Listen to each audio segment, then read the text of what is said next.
Hope you're hungry. We're off on a movable feast with Seth Doan. Sturdy walking shoes and a hearty appetite recommended.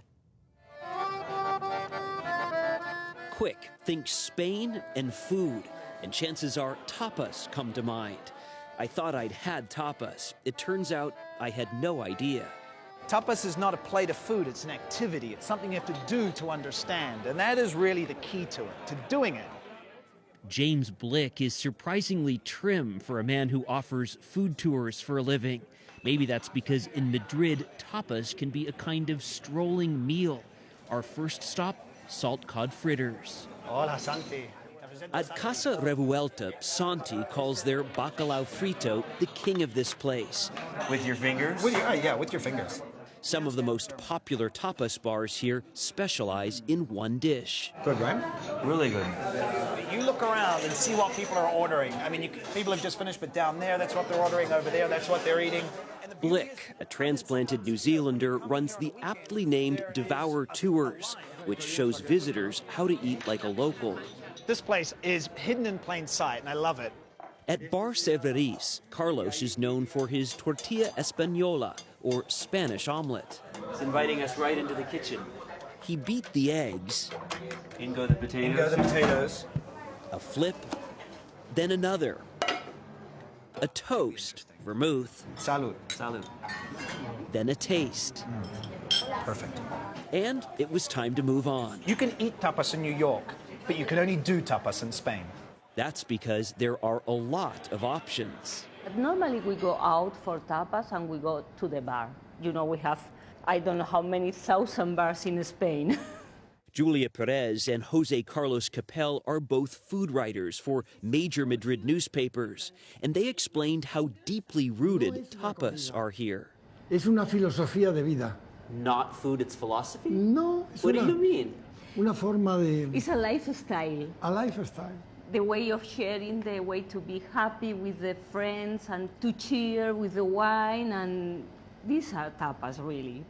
Defining tapas is as difficult as determining how they came to be. Un posible origen de la palabra tapa.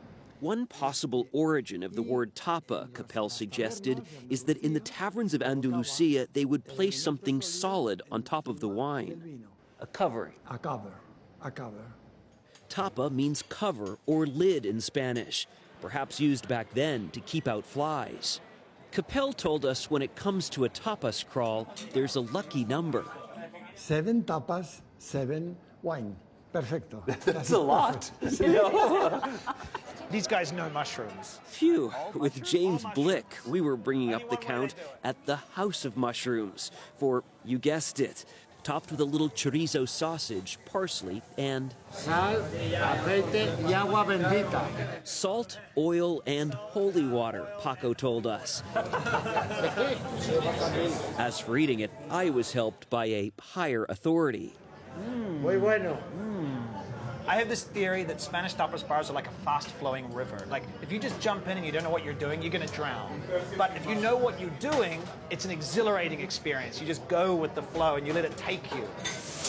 Exhilarating is one way to describe what Chef Javier Estevez does with his reinterpretation of tapas at La Tasqueria. We start to play, okay? Yeah, no.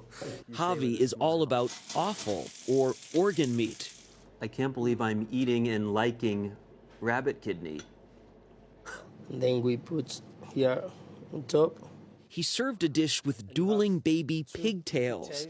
You eat the bone too? Yep. Javi says tapas are about variety. And then you can try a lot of things and your meal is not boring.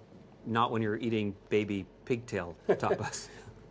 Back on our tapas crawl, it was back to the traditional. Shrimp, gambas. Nice.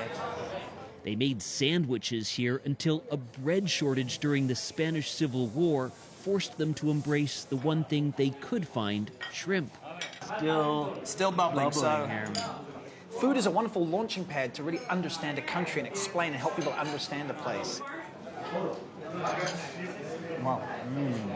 Tapas, we found, mix history, tradition, conversation, and, yes, food.